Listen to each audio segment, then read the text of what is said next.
እንዲህ ያለ ስልክ እንዴት እንደማገኝ እንዳልገዛ አጣጣረኝ። አስፈላጊውን መረጃ ለማውረድ ስማርት ስልክ ያስፈልጋል። በተማሪ አቅም መግዛት ይከብዳል።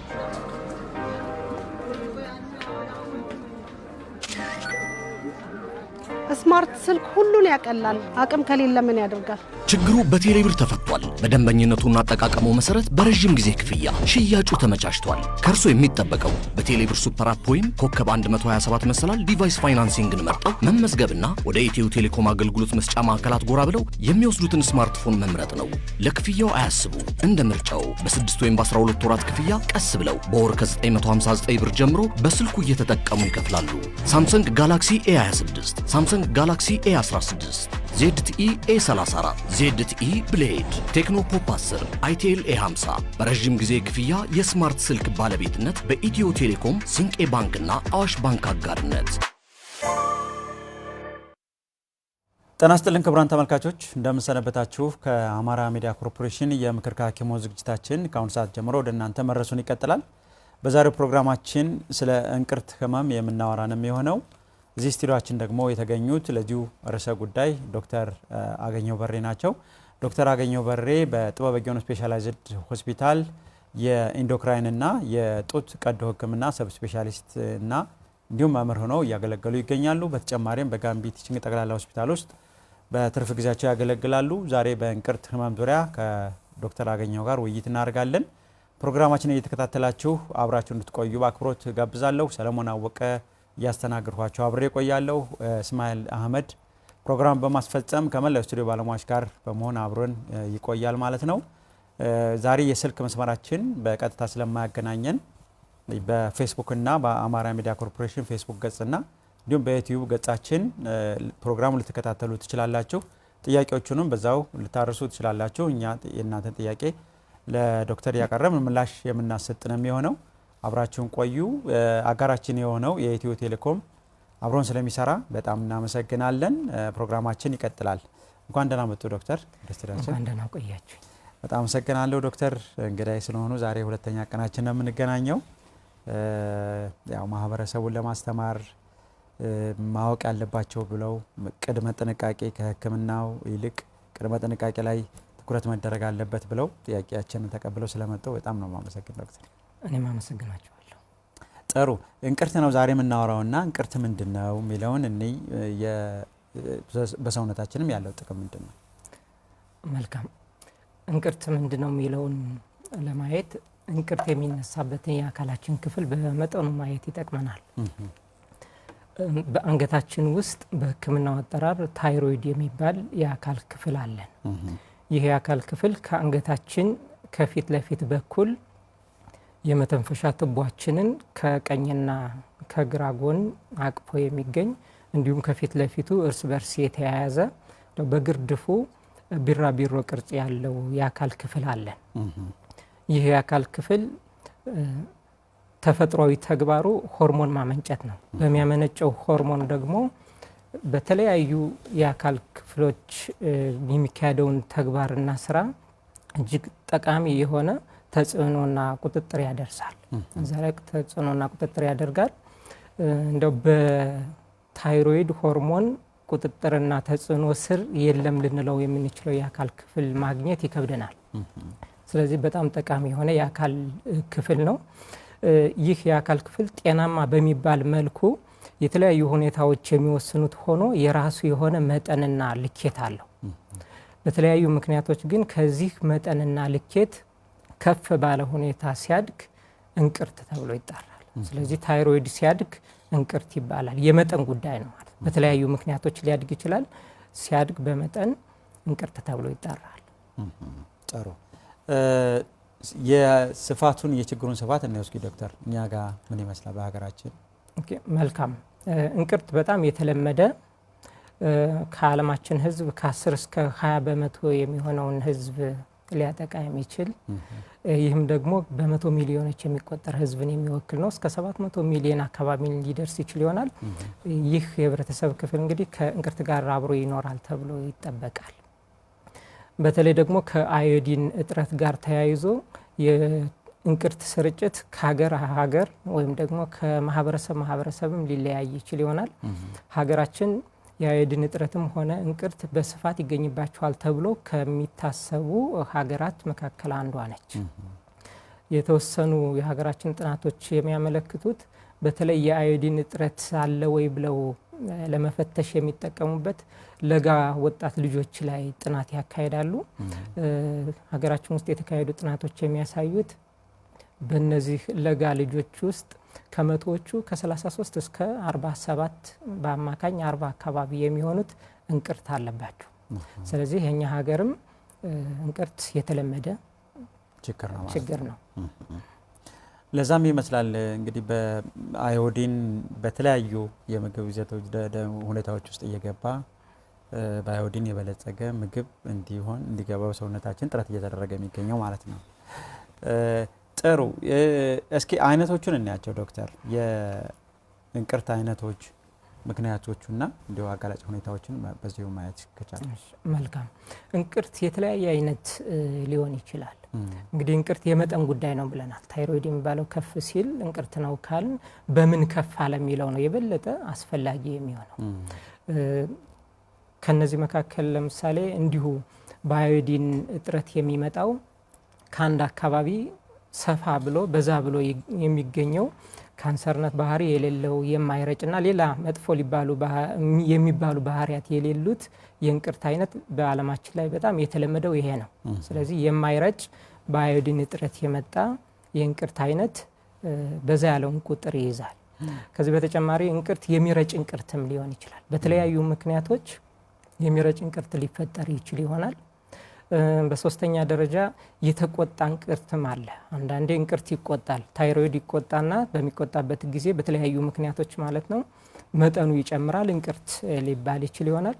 በአራተኛ ደረጃ ካንሰርም የታይሮይድ ካንሰር ወይም እንቅርት ሆኖ ወደ ካንሰር የተቀየረም ሊሆን ይችላል።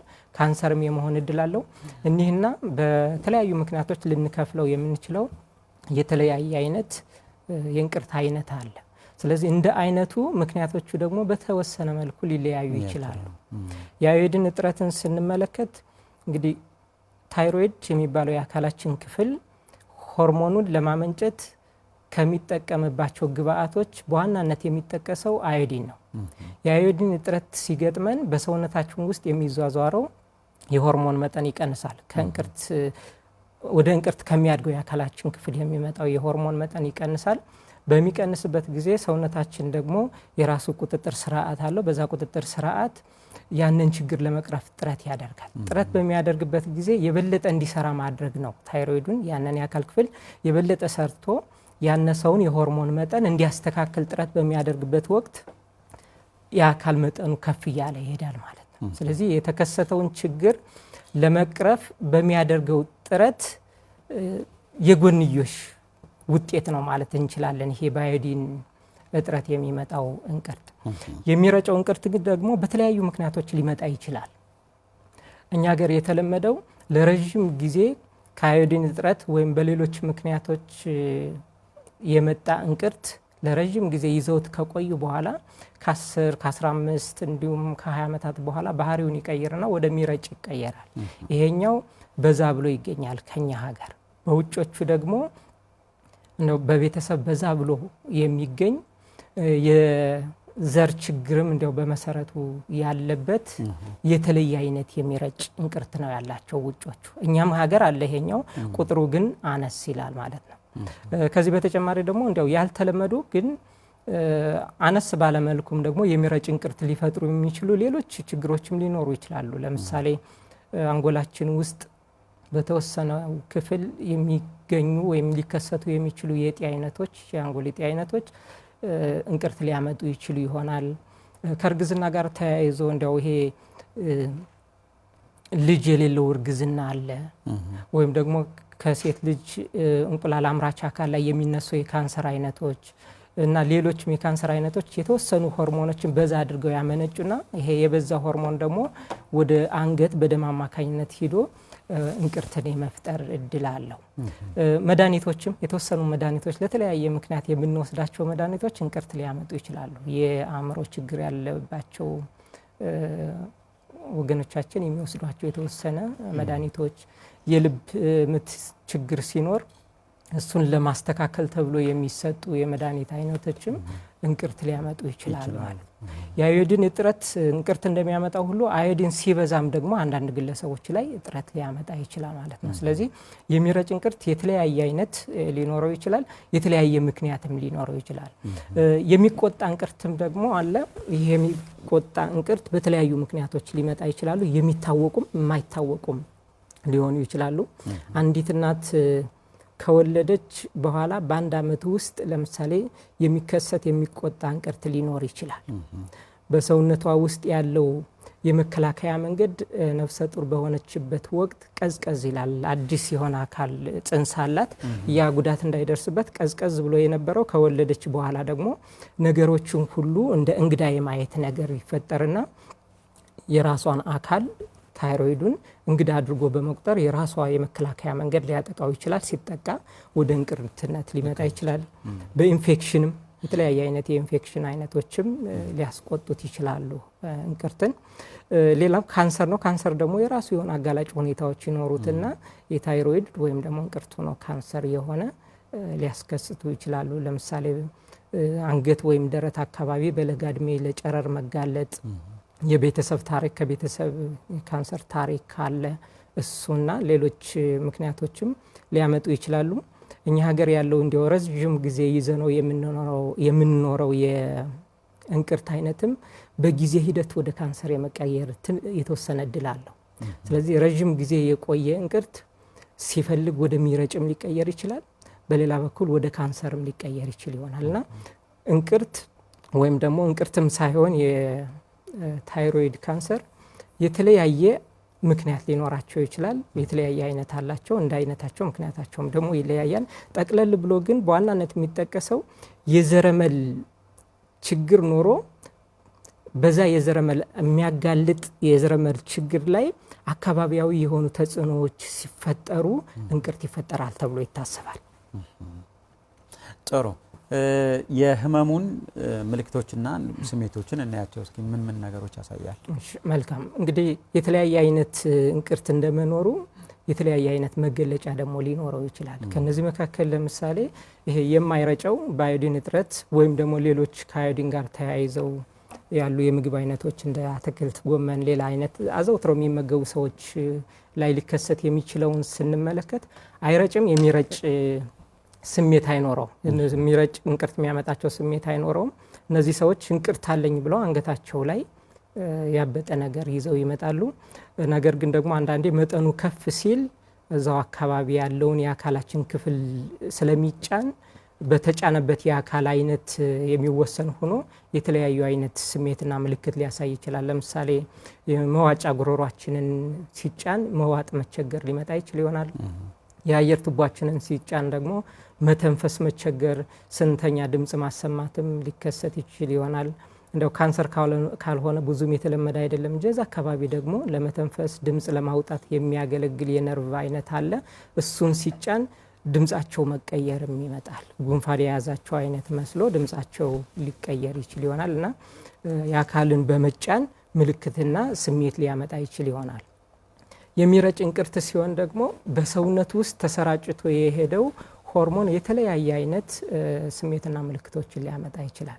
ከነዚህ መካከል ለምሳሌ ክብደት መቀነስ፣ ምግብ ቶሎ ቶሎ መብላት ነው፣ የረሃብ ስሜት መሰማት፣ እየበሉም ጥሩ የምግብ ፍላጎት ኖሯቸውም ደግሞ ሰውነታቸው ግን ይከሳል፣ ሙቀት መሰማት፣ እንደው ቁጭ ብለው ሌላው ሰው ሞቀኝ ባላለው አካባቢ ላይ ቁጭ ብለው ሙቀት ሊሰማቸው ይችል ይሆናል።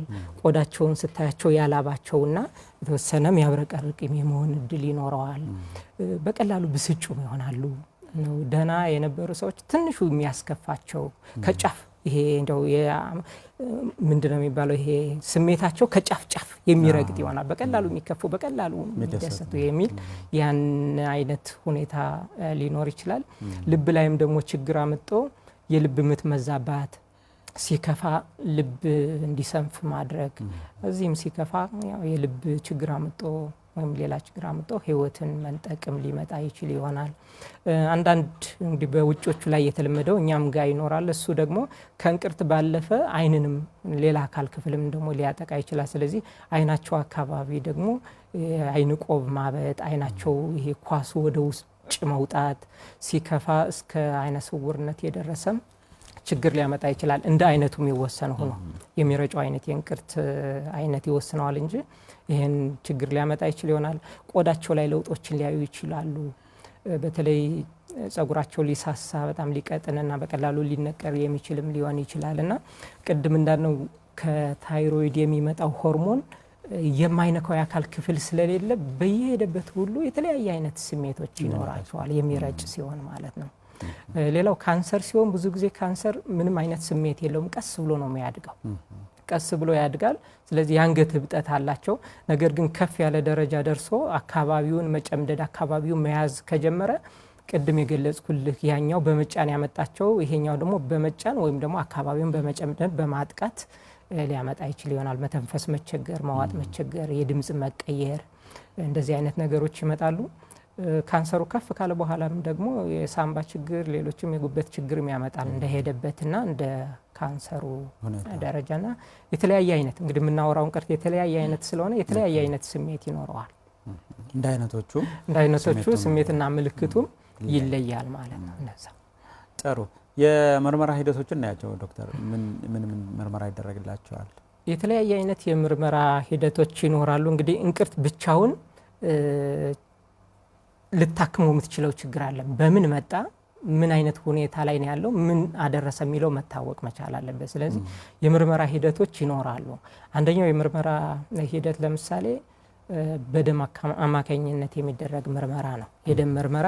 ይህ የደም ምርመራ ቅድም እንዳልነው እንቅርቱ በትክክል ስራውን እየሰራ ነው ወይ፣ ተገቢ የሆነ መጠን ያለው ሆርሞን እያመነጨ ነው ወይስ ከልክ በላይ እያመነጨ ነው፣ አሊያም ደግሞ በሶስተኛ ደረጃ ከሚጠበቀው በታች የሚያመነጭ የተጣለበትን ስራ የማይሰራም እንቅርት ሊሆን ስለሚችል እነዚህን ለማወቅ ደም ሊታዘዝ ይችላል። ስለዚህ በደም አማካኝነት ከእንቅርት የሚመረቱትን ከእንቅርት የሚወጡትን ሆርሞኖች መጠናቸውን ማወቅ ይቻላል።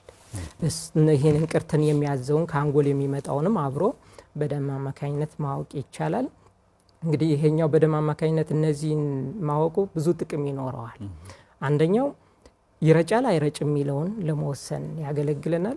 ይረጫል ካልን ደግሞ በተወሰነ መልኩ ደግሞ በምን ምክንያት ነው የመጣው ይህ የሚረጭ እንቅርት የሚለውን ፍንጭ ይሰጠናል። ይሄኛው ሕክምና እናክም ስንልም እንዲያው በመድኃኒት ለማከም ስንሞክር የመድኃኒቱን መጠን በመጀመሪያ ሁኔታ ለመወሰን ይጠቅመናል። የተወሰኑት ሰዎች ላይ ለመወሰን ይጠቅመናል። ስንከታተልም በእርግጥ በዚህም ነው የምንከታተላቸው። ስለዚህ የደም ምርመራ አለ።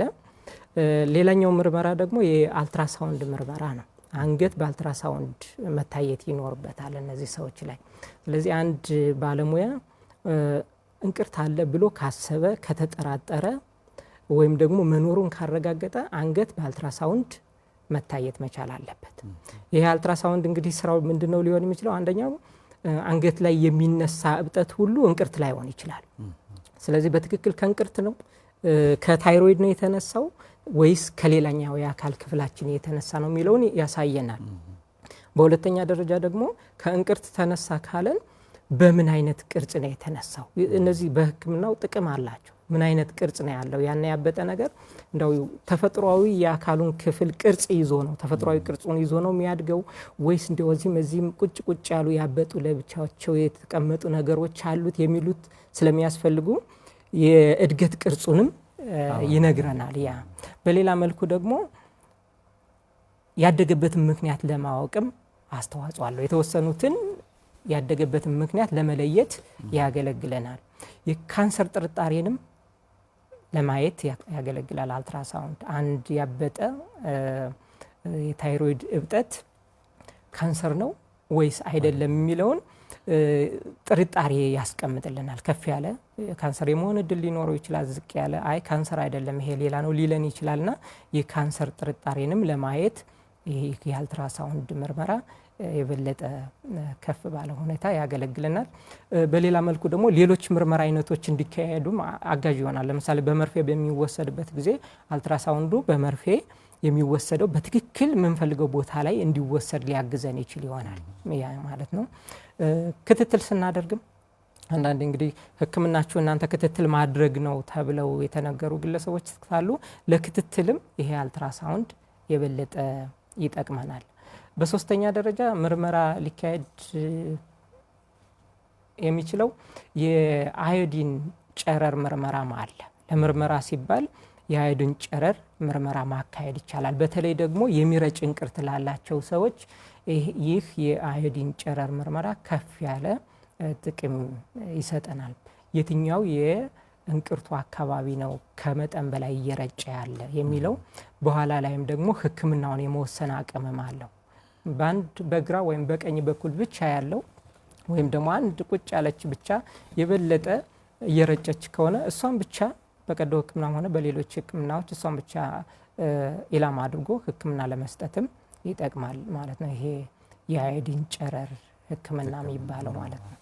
ከዚህ በተጨማሪ እንግዲህ ሰዎችን ጠይቃቸው የአካል ምርመራ አድርገህ ቅድም ያልኩትን የደም ምርመራም አካሂዶ አልትራሳውንድ ላይ ደርሰህ የካንሰር ጥርጣሬ ካለ ካበጠው የአካል ክፍል ሊታይ ላይታይ ይችላል። ይሄ ያበጠ በአልትራሳውንድ ብቻ ታይቶ በአይን የማይታይ በእጅ የማይዳሰስ በውጭ የሌለ ከውስጥ ብቻ ያለም ሊሆን ስለሚችል በአልትራሳውንድ ታግዞም ሳይታገዝም በመርፌ ሊወሰድ ይችል ይሆናል።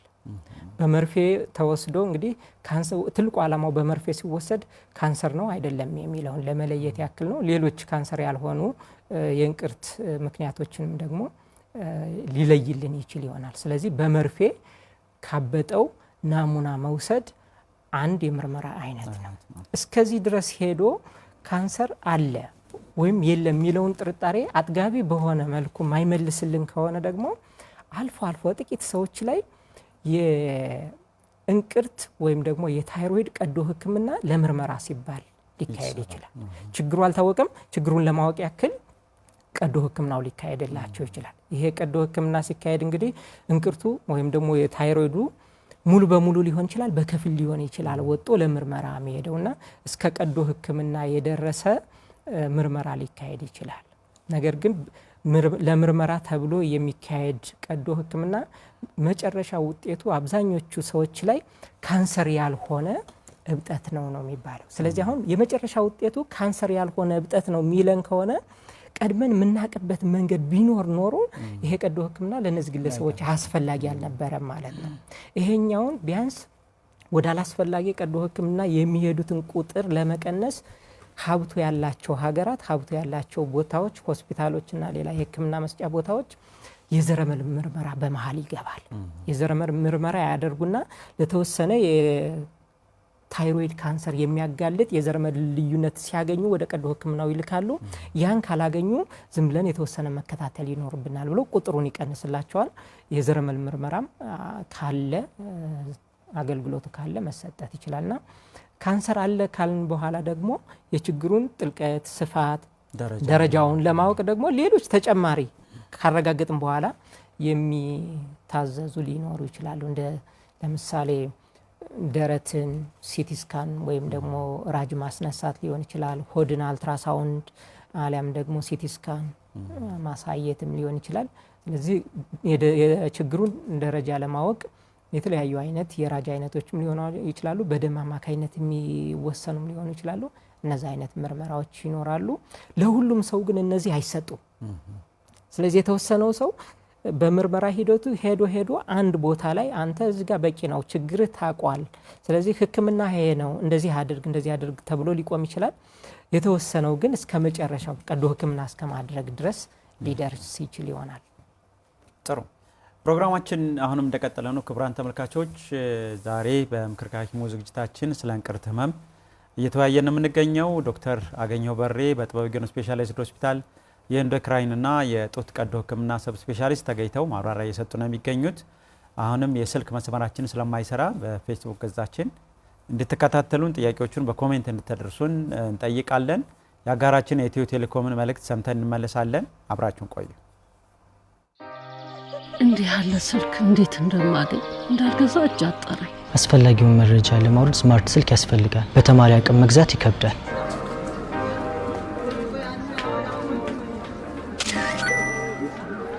ስማርት ስልክ ሁሉን ያቀላል። አቅም ከሌለ ምን ያደርጋል? ችግሩ በቴሌብር ተፈቷል። በደንበኝነቱና አጠቃቀሙ መሰረት በረጅም ጊዜ ክፍያ ሽያጩ ተመቻችቷል። ከእርሶ የሚጠበቀው በቴሌብር ሱፐር አፕ ወይም ኮከብ 127 መሰላል ዲቫይስ ፋይናንሲንግን መርጠው መመዝገብና ወደ ኢትዮ ቴሌኮም አገልግሎት መስጫ ማዕከላት ጎራ ብለው የሚወስዱትን ስማርትፎን መምረጥ ነው። ለክፍያው አያስቡ።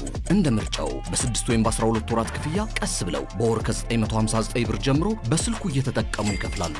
ሳምሰንግ ጋላክሲ A26፣ ሳምሰንግ ጋላክሲ A16፣ ZTE A34፣ ZTE ብሌድ፣ ቴክኖ ፖፕ 10፣ አይቴል A50 በረጅም ጊዜ ክፍያ የስማርት ስልክ ባለቤትነት በኢትዮ ቴሌኮም፣ ሲንቄ ባንክና አዋሽ ባንክ አጋርነት። ኢትዮ ቴሌኮም አጋራችን ስለሆነ እና አብሮን ስለሚሰራ እናመሰግናለን። ፕሮግራማችን አሁንም ይቀጥላል። በእንቅርት ህመም ዙሪያ ነው ውይይት የምናደርገው። አብራችሁን ቆዩ። ቅድም አንስተውት ነበር ዶክተር፣ ምርመራውን ስናነሳ በአንገት አካባቢ የሚወጣ እብጠት እንቅርት ተብሎ አይወሰድም፣ ብዙ ጊዜ ተብሏል። እንደው ምናልባት ከዛ ጋር ተያያዥ የሆኑ ነገሮች ይኖሩ ይሆን? ሰውም የሚያነሳቸው ነገሮች ይኖራሉ። አንገት አካባቢ እብጠት ስለሚኖር ወደዛ የመውሰድ አለ። ምንድናቸው ሌሎች ችግሮች ካሉ እንደው ትንሽ ምናያቸው ብዬ ነው። መልካም እንግዲህ አንገታችን በርካታ የአካል ክፍሎችን በውስጡ የያዘ የአካል ክፍላችን ነው ራሱ። ስለዚህ ከነዚህ የአካል ክፍሎች በተለያየ ጊዜ የተለያየ አይነት እብጠቶች ሊነሱ ይችላሉ። ከቆዳም ሊሆን ይችላል የተነሳው። ምናልባት ቦታው እንቅርት ከሚወጣበት አካባቢ ሆኖ እንቅርት ይሆን ሊያሰኝ ይችል እንደሆነ እንጂ ከቆዳም ሊነሳ ይችል ይሆናል። ጡንቻዎችም አሉን፣ ከጡንቻዎቻችንም ሊነሳ ይችላል። ስብም አለ እዛ ጋር የተጠራቀመ አንገታችን ላይ የተጠራቀመ ስብ ወይም ጮማ ሰብሰብ ብሎም ደግሞ እብጠትን ሊፈጥር ይችል ይሆናል ነው። እዛ አካባቢ የተለያየ መተንፈሻ ቱቦም የመዋጫ ቱቦም አለን ነው። ፍርንትት የምንላቸው የአካል ክፍሎችም አንገታችን ውስጥ አሉ። ስለዚህ ጉንፋን ሲይዘን አንገታችን አካባቢ እነዚህ ፍርንትቶች ለምሳሌ ሊያብጡ ይችል ይሆናል እና አስፈላጊው ምርመራ ማድረግ ያስፈልጋል እንጂ አንገት ላይ የተነሳ እብጠት ሁሉ እንቅርት ነው ወይም ደግሞ እዛ ላይ የተነሳ የእንቅርት ካንሰር ነው ምናምን ሊባል አይችልም እዛ ላይ ያለው። ስለዚህ ከተለያየ የአካል ክፍላችን ሊነሱ ይችላሉ። ነገር ግን ደግሞ አስፈላጊ ምርመራ ተደርጎ ምንነታቸውን ማወቅ ያስፈልጋል። ለምሳሌ እዛ አካባቢ ፍርንትት ቢነሳ ያ ፍርንትት ታይሮይድ ካንሰር ተነስቶ ሄዶ ስላጠቃው ሊሆን ስለሚችል አብዛኞቹ ላይ ባይሆንም እንኳን ምርመራ ያስፈልገዋል። ነገር ግን አንገት ላይ የሚነሳ እብጠት ሁሉ እንቅርት ነው ማለት አይቻልም። የተከሰተ እንቅርት ሁሉ ካንሰር ነው ማለት አይባልም። እንቅርት ስለሌለ የታይሮይድ ካንሰር የለብኝም አይቻልም። ምርመራ የሚያረጋግጠው ነው። ጥሩ ዶክተር፣ እንግዲህ ምርመራው በዚህ ደረጃ ከሆነ የህክምና አማራጮቹን ደግሞ እናያቸው። እስቲ የእንቅርት የህክምና ደረጃዎች አማራጮች ምን ምን ናቸው የሚለው ማለት በተለያየ እንቅርት አይነት እንዳለ አይተናል። ለተለያየ እንቅርት አይነት የተለያየ ህክምና አማራጮች ይኖራሉ። ስለዚህ እንደው አለፍ አለፍ ብሎ አይነቶችን እየጠቀሱ የነሱን የህክምና አማራጭ ማየት ደግሞ ያስፈልገናል። ለምሳሌ ቅድም ምን ብለናል? ዓለማችን ላይ ያለው የእንቅርት አይነት የተለመደው የእንቅርት አይነት በአዮዲን እጥረት ከአንድ አካባቢ ያለ ማህበረሰብ በዛ ባለ ሁኔታ ሊያጠቃ የሚችል የእንቅርት አይነት ነው ብለናል።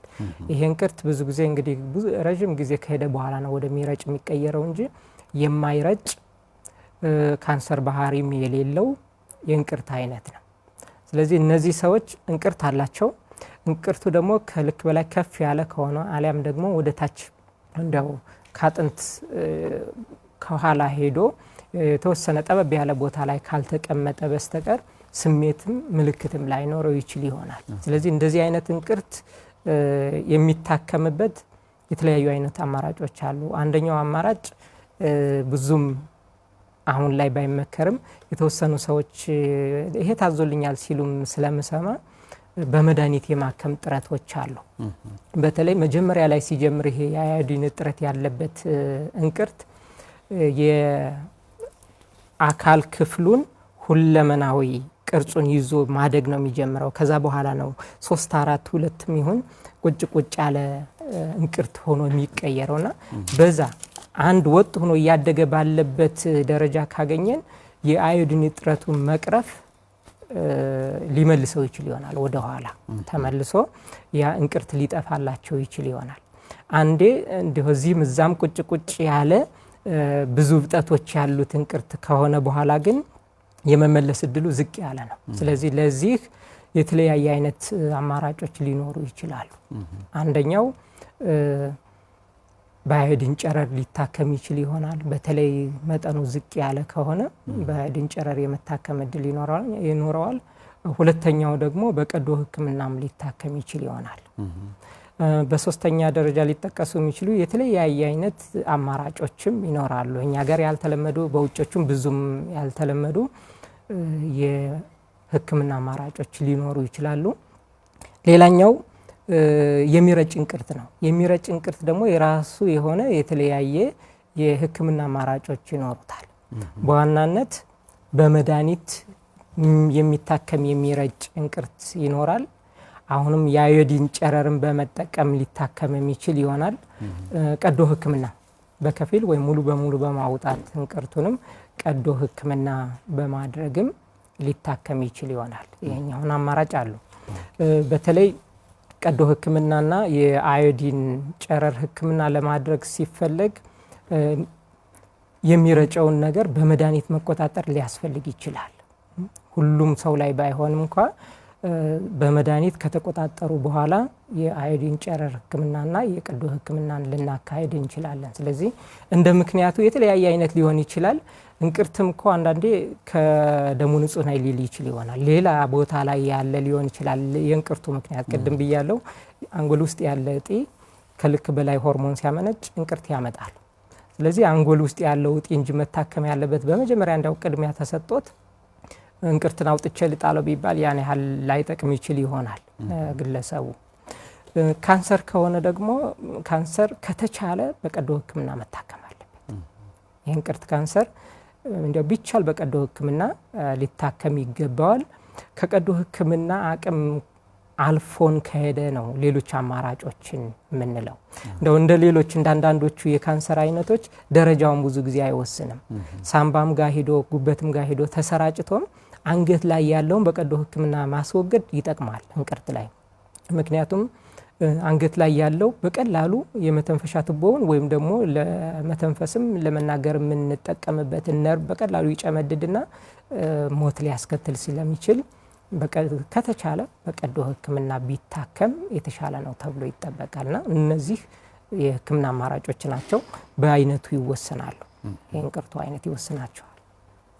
ጥሩ። በፌስቡክ ገጻችን የጠየቁን ወንዶሰን የተባለው ጠያቂ እብጠቱ ተለይቶ የሚታወቅ ነገር ግን ከፍተኛ ሆርሞን ከሚረጭ ይመደባል ነው የሚሉ ግድሳቸው ያለባቸው እና ከፍተኛ ሆርሞን ከሚረጭ መድኃኒት በመውሰድ ብቻ ጨርሶ መዳን ይቻላል ወይ? ይሄኛው ጥያቄ አድርሰዋል። እሺ፣ ጥሩ ጥያቄ ነው። ለውይይት በደንብ የሚጋብዝ ነው። ምክንያቱም የሚረጭ እንቅርት ምክንያቱ አንድ ብቻ አይደለም፣ በርካታ ምክንያቶች አሉት። እኛ ሀገር የተለመደውን ብንወስድ ለምሳሌ ለረጅም ዓመታት እንቅርት ይዘው በጊዜ ሂደት ከቁጥጥር ውጭ ወጥቶ ይሄ የሚያመነጨው ስርዓት ከቁጥጥር ውጭ ወጥቶ የሚያመነጭ የሚሆነው አይነት እንቅርት ነው እኛ ሀገር ያለው። ይሄኛውን እንቅርት በመድኃኒት ብቻ ላክመው ብትል ዋጋ የለውም። መድኃኒቱን ስታቆም ተመልሶ የመምጣት እድል አለው። እንቅርቱም ደግሞ አይጠፋም። እንቅርቱን ትንሽዬ ይቀንሰዋል እንኳን ብለህ ማታስበው ነው በመድኃኒት ስትሰጥና በመድኃኒት የመታከም እድሉ ያን ያህል ጠበብ ያለ ነው። ይሄኛው አይነት የሚረጭ እንቅርት የሚመረጠው በመድኃኒት የሚረጨውን ተቆጣጥሮ ወይም የሚረጨው ሰብሰብ ካለ በኋላ በቀዶ ሕክምና ወይም ደግሞ የአዮዲን ጨረር የሚገኝ ከሆነ እኛ ጋር ብዙም የለም። አዲስ አበባ ከግል እና ጥቁር አንበሳ ጥቂት እየሞከረ ነው አሁን ለማስገባት እንጂ የሚገኝ ከሆነ በመድኃኒት ከተቆጣጠሩ በኋላ በእነዚህ ከሁለቱ በአንዱ መንገድ ማስወገድ ይመረጣል። በውጮች እንደው የተለመደ የሚባለው የሚረጭ እንቅርት አይነት እኛ ሀገርም ይከሰታል፣ በተለይ በወጣቶች ላይ ይከሰታል። ይህኛው ከተገኘ ግን በጥንቃቄ የታካሚዎቹ ተመርጠው የተወሰኑ መስፈርቶች ይኖራቸውና በጥንቃቄ ተመርጠው ረዘም ላለ አመት ለአንድ አመት ወይም ደግሞ አንድ አመት ተኩል አካባቢ መድኃኒቱን ይወስዱና ከዛ በኋላ መድኃኒቱን አቋርጦ ዳኑ ወይም አልዳኑ የሚለውን ክትትል እያደረጉ በቋሚነት ሊፈወሱ ይችሉ ይሆናል የተወሰኑት በጥንቃቄ ተመርጠው ማለት ነው። ነገር ግን የሚረጭ እንቅርት በአብዛኛው ሊታከም የሚገባው ከተገኘ በአዮዲን ጨረር ነው አሊያ ደግሞ በቀዶ ሕክምና ነውና የሚረጨው የእንቅርት አይነት ይወስነዋል። እኛ ሀገር ላይ ብዙ የተለመደው የሚረጭ እንቅርት ግን በዚህ አይታከምም። አንዳንዴ ግን ደግሞ እንገደዳለን። እድሜ ልክ መድኃኒቱን እንዲወስዱ የምንገደድባቸው ሁኔታዎች ሊኖሩ ይችላሉ። ለምሳሌ ቀዶ ሕክምና የተሻለ ነው፣ በአዮዲን ጨረር መታከም የተሻለ ነው ብለን ከፊት ለፊታችን ያለው ታካሚ ግን ቀዶ ሕክምና ማይችል ሊሆን ይችላል። በቀዶ ሕክምና ይሄን ሰው ማከም በቀዶ ሕክምና የሚያመጣው ችግር ህይወትንም መንጠቅ የሚችል ይሆናል። ሌሎች የጤና ችግሮች ቀዶ ሕክምና እንዳያካሄድ ሊከለክሉት ይችሉ ይሆናል። የአዮዲን ጨረሩም የለም ሊባል ይችላልና ተገፍተን ወደ መድኃኒት ሕክምናው ልንሄድ እንችል ይሆናል እንጂ በቋሚነት የመድኃኒት ሕክምና እኛ ጋር ላለው በተለይ በርከት ያለ ያበጠ እዚህም እዛም ቁጭ ቁጭ ያለው አይነት የእንቅርት አይነት ሆኖ የሚረጭ ከሆነ ለሱ ቋሚ ሕክምና ተብሎ ሊወሰድ አይገባም፣ አይታከምም። በዛ መሸጋገሪያ ነው የሚሆነው የሚረጨውን ተቆጣጥሮ ሌሎችን አማራጮችን ለመፈለግ። ጥሩ ዶክተር፣ ቀዶ ሕክምና ያው ከአማራጮች ውስጥ አንዱ ነው። ቀዶ ሕክምና የሚያስፈልጋቸው ሊኖሩ ይችላሉ። ግን ቀዶ ሕክምና ዝም ብሎ የሚደረግ አይደለም አይደለ? እንደው ምናልባት እሱ ላይ ትንሽ ብናወራ ብዬ ነው። ቀዶ ሕክምናን የሚያስፈልግበት ጊዜም ስለሚኖር እስኪ እሱን ይንገሩን ዶክተር። መልካም። እንግዲህ ለሁሉም ቀዶ ሕክምና አይደለም መፍትሄው፣ የእንቅርት አይነቱም ደግሞ ይወሰናል። እንግዲህ አብዛኛው እኛ ሀገር ሊኖር ይችላል ተብሎ የሚጠበቀው ይሄ ቅድም ያልኩ በአዮዲን እጥረት የመጣው የማያመነጨው የካንሰርነት ባህሪም የሌለው እንቅርት ነው። ይሄ እንቅርት መቼ በቀዶ ሕክምና ይታከማል ካልክ በጊዜ ሂደት ወደሚረጭ ከተቀየረ የሚረጨውን በመድኃኒት ተቆጣጥሮ በቀዶ ሕክምና ማከም ያስፈልጋል። በጊዜ ሂደት ደግሞ ወደ ካንሰር ሊቀየር ይችላል። ስለዚህ ይሄ ወደ ካንሰር ከተቀየረ ግዴታ በቀዶ ሕክምና ደግሞ ሊታከም ይገባዋል። ሁኔታዎች እስካላስገደዱ ድረስ በቀዶ ሕክምና እንዲታከሙ ይፈለጋል። ይሄ አንዳንድ ግለሰቦች ላይ ደግሞ መጠኑ ከፍ ይልና ወይም ደግሞ ትንሽዬም ሆኖ የተወሰነ ቦታ ላይ ሲቀመጥ የአካል ክፍላችንን በመጫን ሌላ ስሜትና ዋስ ይፈጥራል። ለምሳሌ መዋጥ ሊያስቸግረን ይችል ይሆናል፣ መተንፈስም ሊያስቸግር ይሆናል። በቀላሉ ሊደክሙ ይችላሉ። የሆነ ስራ ሲሰሩ ይሄኛው ያዝ ያደርጋቸውና መተንፈስም መዋጥም ሊቸገሩ ይችል ይሆናልና ያኔም ወይ በቀዶ ሕክምና እንደው አንዳንዴ አልፎ አልፎ ደግሞ ብዙም ባይመከርም ጨረሩ ከተገኘ በአዮዲን ጨረሩ መጠኑን ለመቀነስ ነው አዮዲን ጨረሩ የሚጠቅመው፣ በዛ ሊታከሙ ይገባል። ግን በተቻለ መጠን ደግሞ በቀዶ ሕክምና እንዲታከሙ ይመከራሉ። እነዚህ የሚረጭ እንቅርት ከሆነ ግን ሁሌም እኛ ጋር ያለው በመድኃኒት ተቆጣጥሮ ወደ ቀዶ ሕክምና ወይም ደግሞ ወደ ጨረሩ ለመሄድ ነው የሚያገለግለው። ይሄ ሁሌም በመድኃኒት የሚታከመው ላይም ደግሞ የተወሰነው መድኃኒት ታክመው ሙሉ በሙሉ ሊጠፋላቸው ይችላል የሚሉት ደግሞ ተመርጠው የተወሰኑት ወደ ቀዶ ሕክምና ይሄዳሉ። ለምሳሌ ጨረሩ ምንድነው የሚያደርገው? እንቅርቱን መጉዳት ነው ሄዶ። ያን እንቅርት ለመጉዳት ደግሞ እንቅርቱ በጣም ትልቅ ከሆነ በጣም ብዙ ጨረር መስጠት ይኖርባል። አንድ ሰው ደግሞ ሊወስድ የሚችለው የጨረር መጠን የታወቀ ትንሽዬ መጠን ነው የሚሆነው። ይሄ ጨረር ሲባል እንግዲህ ሰውነትን ሊጎዳ የሚችል ሌሎች ተጓዳኝ ችግሮችም ያሉት ስለሆነ እንቅርቱ ከልክ በላይ ከፍ ያለ ከሆነ ተያያዥ ሌሎች ችግሮች ካሉ ወደ ቀዶ ሕክምና መሄዱን ይመረጣል።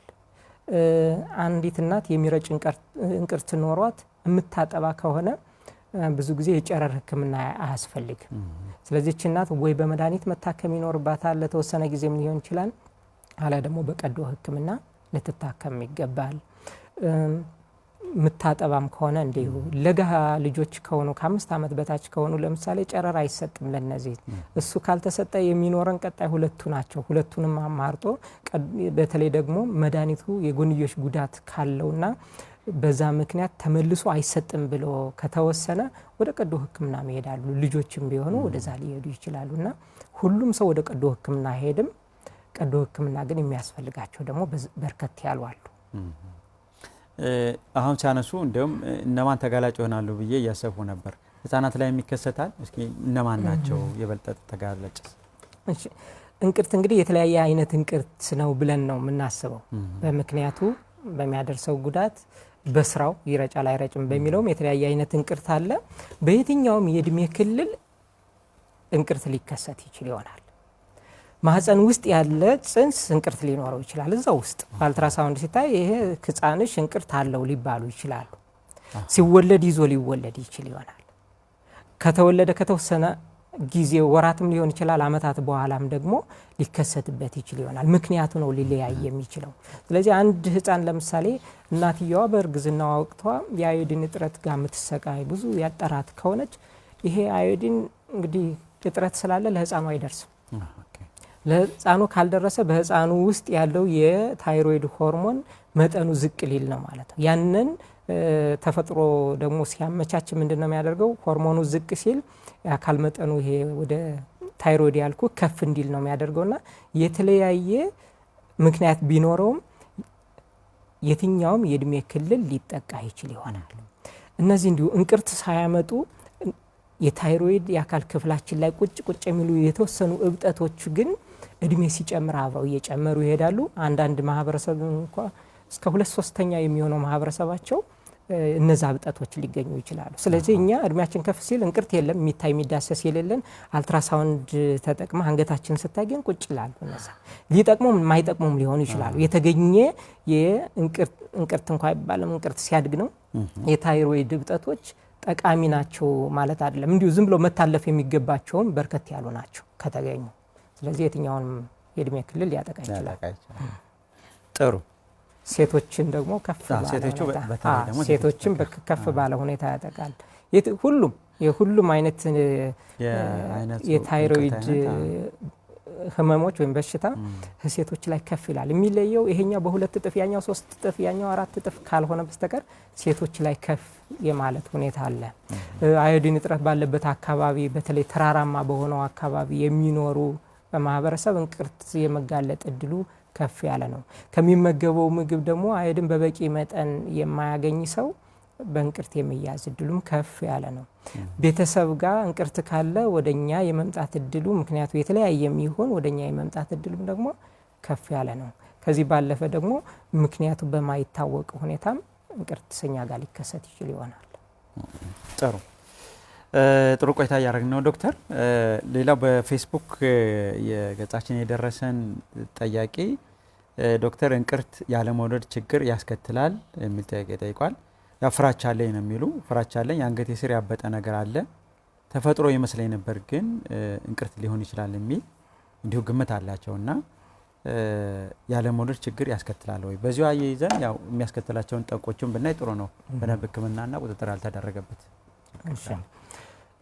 እንግዲህ እንቅርት የተለያየ አይነት እንቅርት እንዳለ ገልጸን አንዳንዱ የሚረጭ ሊሆን ይችላል። ሌላኛው ደግሞ ከልክ በታች የሚያመነጭ ማለት የሚያመነጨው ለሰውነት ከሚያስፈልገው እጅግ በጣም ባነሰ ሁኔታ የሚያመነጭ ሊኖር ይችላል። በልኩ የሚያመነጭም ሊሆን ይችላል። ከልክ በላይ ሲያመነጭና ከልክ በታች ደግሞ ስራውን አልሰራ ሲል እንግዲህ የማይነካው የአካል ክፍል የለም። ስለዚህ በአንዲት ሴት ላይ የመውለድ አቅሟን ዝቅ ሊያደርግ ይችላል፣ ሊያስቸግር ይችል ይሆናል። የተጸነሰ ጽንስ በተደጋጋሚ እየጠፋም ወይም እየወረደም ሊያስቸግር ይችል ይሆናል እነዚህ ላይ ማለት ነውና የወር አበባ መዛባትንም ሊያመጣ ይችላልና አዎ ጽንስ ላይ ችግር ሊያስከትል ይችላል። የመውለድ አቅምንም ዝቅ ሊያደርግ ይችላል፣ እንዳይወልዱ ሊያደርግም ይችል ይሆናል። ምክንያት ሊሆን ይችል ይሆናል። ታይቶ መታከም ይኖርበታል። ሌላ እንዳይወልዱ የሚያደርጋቸው ምክንያት እንዳይኖር አስፈላጊው ምርመራ ሆኖ እንቅርትም አስፈላጊው ምርመራ ተካሂዶለት ሕክምና ቢያገኙ የመውለድ እድል ሊኖራቸው ይችል ይሆናል። ሊከለክል ይችል ይሆናል። የተጸነሰንም ሊያስወርድ ይችላል፣ እንዳይጸንሱም ሊያደርግ ይችል ይሆናል። ጥሩ። ቀዶ ሕክምና እንደ አንድ አማራጭ ተይዟልና ዶክተር ምናልባት ከቀዶ ሕክምና በኋላ አንዳንድ ሰዎች ተክቷል ሲሉን እንሰማለን። እንደገና ለሁለተኛ ቀዶ ሕክምና ለሌላም ሕክምና የሚሄዱበት አጋጣሚ አለ። የቀዶ ህክምናው መፍትሄ እስከምን ድረስ ነው የሚለው? እንግዲህ ቀዶ ህክምናው ለምንድን ነው የተካሄደው የሚለውና ምን አይነት እንቅርት ነው መልሶ የተካው የሚለውን ማየት ያስፈልገናል። የእንቅርት ካንሰር ወይም የታይሮይድ ካንሰር ከሆነ የመተካት እድል ይኖረዋል። እንግዲህ ካንሰር በባህሪው በአይን ማታያቸው ትንንሽ የህዋሳት እንኳ ቢቀሩ ከነዛ የመነሳትና እንደገና ትልቅ ሆኖ የመምጣት እድል አለው። ስለዚህ ካንሰር ከሆነ ተመልሶ የመምጣት እድል አለው። የሚረጭ እንቅርትም ደግሞ ተመልሶ የመምጣት እድል አለው። አሁን የሚረጭ እንቅርት ሲያጋጥመን በተለይኛ ጋር በስፋት ይገኛል ያልኩህ ይሄ በርከት ያለ ቁጭ ያለ ያበጠ ያለው ከረጅም የእንቅርት ጊዜ በኋላ የሚከሰተው የሚረጭ አይነት እንቅርት እንዲታከም የሚፈለገው በመድኃኒት ከተቆጣጠርክ በኋላ ሙሉ በሙሉ እንቅርቱ ወጥቶ እንዲወድቅ ነው የሚፈለገው። ሙሉ በሙሉ እንቅርቱን አውጣ ስትል ግን ሌላ ችግር ደግሞ አብሮ ይመጣብናል። እንቅርት አስፈላጊ ነው ብለናል። አስፈላጊ ከሆነ ሙሉ በሙሉ አውጣን ስንጠለው እሱን የሚተካ ነገር መኖር መቻል አለበት። ስለዚህ እነዚህ ሰዎች ሙሉ በሙሉ ከወጣ ምን ሊወስዱ ይችላሉ? እድሜ ልክ መድኃኒት ሊወስዱ ይችላሉ። በምንም ምክንያት ይሁን ካንሰርም ይሁን የሚረጭ እንቅርትም ይሁን ተጭኖኝ እንደው ይሄ መዋጥም መተንፈስም አስቸግሮኛል ብለውም ያሰሩት እንቅርት ወይም ታይሮይድ ሙሉ በሙሉ ከወጣ እድሜ ልክ መድኃኒት መውሰድ ይኖርባቸዋል። ግድ ነው ይሄ። ስለዚህ ታካሚዎች ፊት ለፊት ቁጭ ስትል ይሄን መድኃኒት መውሰድ አልችልም ሊሉ ይችላሉና ባይመከርም በከፊል ሊሰራ ይችል ይሆናል። የተወሰነ የእንቅርቱ ክፍል ውስጥ ይተዋል። የታመመ የእንቅርትን አካል ክፍል ቆርጠህ እዛ ትተዋለ ማለት ነው። ስለዚህ ይሄ እንደገና አድጎ ትልቅ እንቅርትም ሊሆን ይችላል፣ እንደገና አድጎ የሚረጭም ሊሆን ይችላል። በሌላ በኩል ደግሞ የቀረውም ራሱ አልበቃ ብሎ መድኃኒት ከመውሰድ ላያስጥላቸው ይችላል። የተወሰነ ቢተውላቸውም እድሜ ልክ መድኃኒት የሚወስዱም ይሆናሉና ሊተካ ይችላል። የመተካት እድል አለው። በተለያየ ምክንያት ቢመጣም ሊተካ ይችላል። ሙሉ በሙሉ ከተነሳ ግን የመተካት እድሉ ካንሰር እስካልሆነ ድረስ የመተካት እድሉ በጣም ጠባብ ዜሮ አካባቢ ነው ተብሎ የሚታሰበውና እንግዲህ ሲታከሙ እዛ ላይ በደንብ ተመካክሮ እድሜ ልክ መድኃኒቷን የመውሰድ ፍላጎት ያላቸው ሰዎች አውጥተው ያችን መድኃኒት ቢወስዱ ይመከራል። የሚመከረው ደና ነው ይሄ ነው የሚመከረው ተብሎ የሚመከረው ይሄ የሚረጭ እንቅርት በተለምዶ እኛ ጋር በዛ ያለውን እንቅርት ነው ማለት እሱ ሙሉ በሙሉ ወጦ ቢወድቅና መድኃኒቷን ቢወስዱ እንመክራለን። ነገር ግን እንግዲህ በወር 200 ወይም 300 ብር ማውጣት ይጠበቅባቸዋል። በአሁኑ ገበያ ያችክን የነዛ አካባቢ ነው ያለችና ይሄን የማይችሉ ሰዎች አይ የለም ያኛውን እድል ይሰጠኝ ሲሉ ተመልሶ ይተካል ይመጣል። እንደ ምርጫቸው ነው ህክምናው ሊሆን ይችላል። መጨረሻ ወሳኙ ታካሚ ያለውን ነገር ትነግራለህ። ይሄኛው አማራጭ አለ፣ ይሄኛው አማራጭ በዚህ መልሶ ሊተካብኝ ይችላል። ሲተካ የሚረጭ ሊሆን ይችላል። የተውክልህም በቂ ላይሆንና መድኃኒቱን እንደገና እድሜ ልክም ልትወስድ ትችላለህ። ሁሉም አማራጮች ይነገሩትና የመጨረሻ ውሳኔው በሐኪሙም በቤተሰብም በታካሚውም በመግባባት የሚሆን ሆኖ ወሳኙ ግን ያው ታካሚው ነው በራሱ ላይ የሚወስድ። ጥሩ። ሌላው ጠያቂያችን እዚሁ በፌስቡክ ዮናስ ይላል የፌስቡክ ስማቸው። ፕሮግራማችን እየተከታተሉ መሆኑን ገልጸውልናል። እናመሰግናለን ስለምትከታተሉን። የጠየቁን ጥያቄ ወደ ካንሰር የተቀየረ ህክምናው ምን ሊሆን ይችላል የሚል ጥያቄ አንድ ጠይቀውናል። ሰው አላቸው ከነሱ ቤተሰብ የሆነ ህክምናውን እየተከታተለ ያለ ሰው አለ። ስለዚህ ነው ማወቅ የፈለጉት። ሁለተኛ ጥያቄያቸው ደግሞ መድኃኒቱን እየተከታተልን ያለ ሰው አለን፣ ግን አንዳንዴ ይጨናነቃል። የሚረጨው ነው ማለት እንግዲህ የሚረጨው ሊሆን ይችላል። ያው በደረሰን ነው እናነሳው። ግን ይድናል ይሉናል። ይህንንም ብለውናል። ይድናል ይሉናል። ምንም የተቀየረ ነገር የለም። 1 ዓመት አካባቢ በላይ ሆኖታል ነው የሚሉን። መድኃኒት መውሰድ ከጀመሩ ይመስለኛል። እና ግን በእብጠቱም 1 ዓመት ብቻ ነው። እብጠቱም 1 ብቻ ነው ያለው። እንግዲህ በተለያየ አቅጣጫ ነው ይችላል። እና ወደፊት ምን ብናደርግ ይሻለናል የሚል ጥያቄ አድርሰውናል።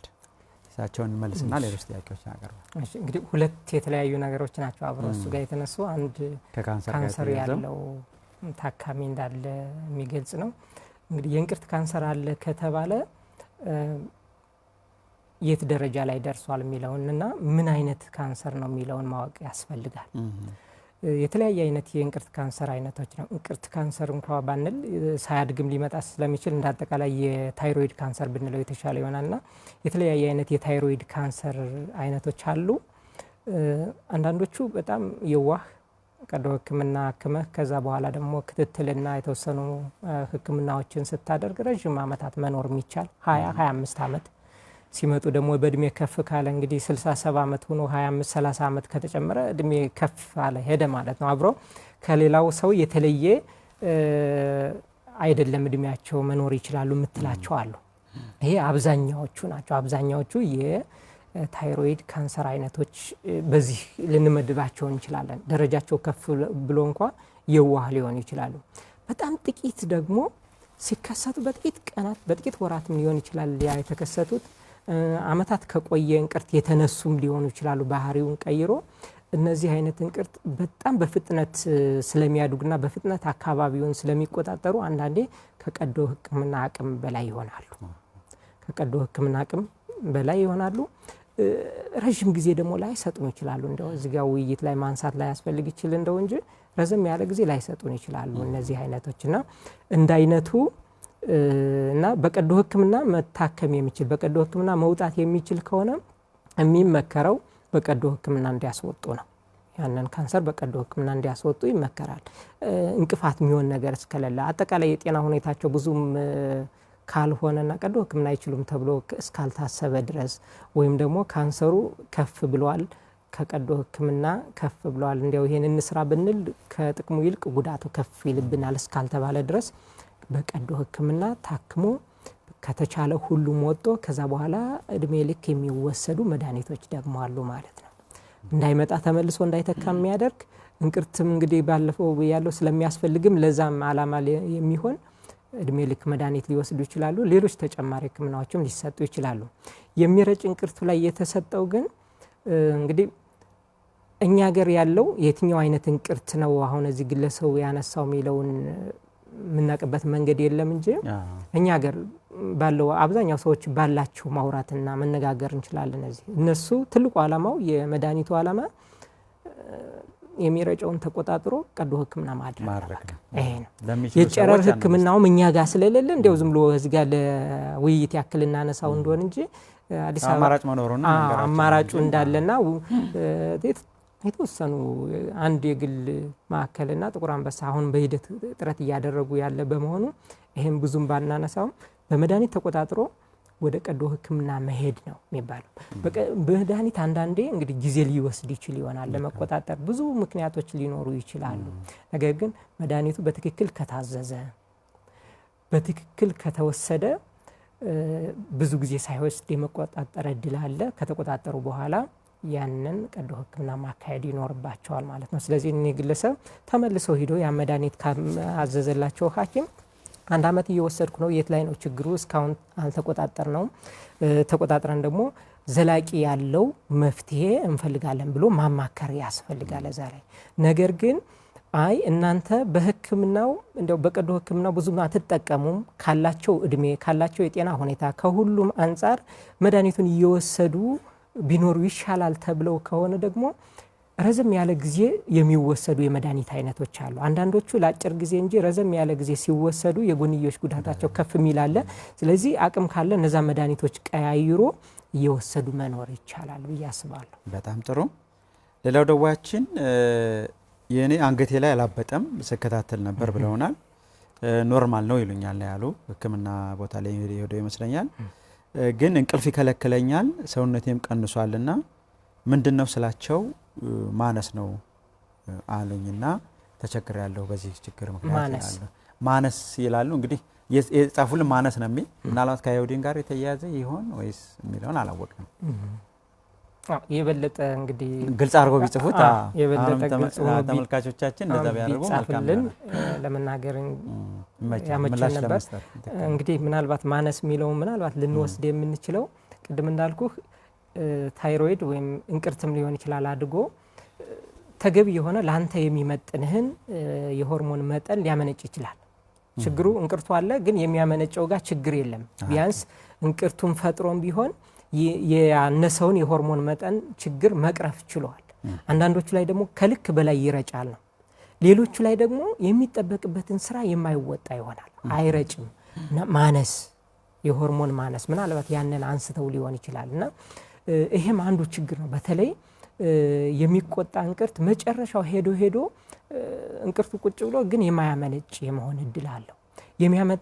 የሚያመጣው እንደው ስሜትና ምልክት ግን ከሚረጨው ለየት ያለ ነው። በተወሰነ መልኩ ደግሞ ተቃራኒ የሚመስል ነው።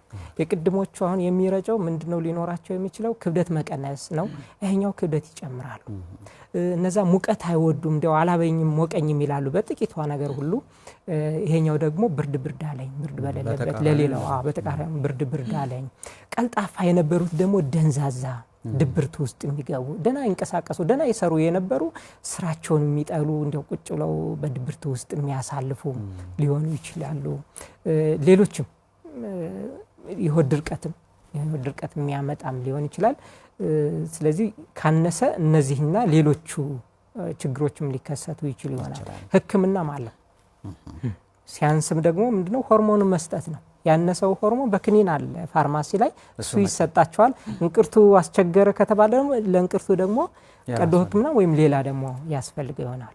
ጥሩ ተስፋዬ የተባሉ ጠያቂያችን ደግሞ እንቅርት ሳል አለው ወይ የሚል አጭር ጥያቄ ጠይቀውናል። እንቅርት ሳል አለው ወይ? ቅድም ማዋጥ መቸገር ስንል ነበር፣ ሌሎች የድምጽ መጎርነን ስናነሳ ነበር። ምናልባት ከሳል ጋር የሚያያይዘው አለ ብለው ይሆን? እንቅርት ሳል ሊያመጣ ይችላል። ምክንያቱም አንደኛ እዚህ አንገታችን ነው ያለው። አንገታችን አካባቢ የመተንፈሻ ትቦ ያለበት ነው። እዛ ላይ ሲቀመጥ ረዘም ያለ ለነሱ ብዙም እንደ ችግር መስሎ ማይታያቸው አልፎ አልፎ ይስላሉ እነዚህ ሰዎች እንቅርቱ በመኖሩ ብቻ ማለት ነው እዚህ ላይ። ስለዚህ ሳል ሊያመጣ ይችላል። ሁለተኛው ደግሞ ካንሰር ከሆነ ሳምባንም ደግሞ የመጉዳት እድል ይኖረዋል። የመተንፈሻ ትቦውን ደግሞ አሁንም የማጥቃት እድል ይኖረዋል። በዛ ምክንያትም ሳል ሊመጣ ይችል ይሆናል። ሳል ይኖረዋል። እንደውም አንዳንድ ሰዎች ሳምባቸው ላይ ባለው ችግር ብቻ ሊመጡብን ይችላሉ። ይሄኛው ምንም አይመስላቸውም ይዤው ኖር ያለው ይላሉ፣ ካንሰር ነው። ሳምባ ላይ ሲሄድ ደግሞ ትልቅ ችግር ፈጥሮ ሳልም ሌላም መተንፈስ ተቸግረውም ሊመጡ ይችላሉና እብጠቱ ብቻውን እዚህ ላይ ተቀምጦም የተወሰነ ሳል ይኖረው ይችላል፣ ሊያስላቸው ይችል ይሆናል። ግን እንቅርቱ ነው ተብሎ ቁጭ አይደለም። ደግሞ ሌላ የሳል መንስኤዎች አሉ። እነሱ ደግሞ መታየት ያስፈልጋል። በጣም ነው የምናመሰግን ዶክተር አገኘሁ በዚህ ተገኝተው ለሰጡ ማብራሪያ እጅግ በጣም አድርገን ነው የምናመሰግነው። ተቋሙንም ጥበበ ገኑ ስፔሻላይዝድ ሆስፒታል ባለሙያዎችን ልክ እንደዚህ መልእክት እንድታስተላልፉ እድሉን ስላመቻቸልን በጣም ነው የምናመሰግነው። ጥበበ ገኑ ስፔሻላይዝድ ሆስፒታልም እርስዎም በቅርብ ሆነው ስላገለገሉን ሕክምናም ስለሚሰጡ ባልተመቻቸ ሁኔታ ውስጥም ቢሆን እዚህ ተገኝተው ለሚያደርጉት ነገር ሁሉ ትልቅ ክብር አለን። እናመሰግናለን። ለሰጣችሁኝ እድልም እኔም በጣም አመሰግናለሁ። ክቡራን ተመልካቾች ፕሮግራማችን በዚህ ነው የሚጠናቀቀው። ሳምንት በሌላ ርዕሰ ጉዳይ ተመልሰን እንገናኛለን። መልካም ሳምንት ይሁንላችሁ። እንዲህ ያለ ስልክ እንዴት እንደማገኝ እንዳልገዛው እጅ አጠረኝ። አስፈላጊውን መረጃ ለማውረድ ስማርት ስልክ ያስፈልጋል። በተማሪ አቅም መግዛት ይከብዳል።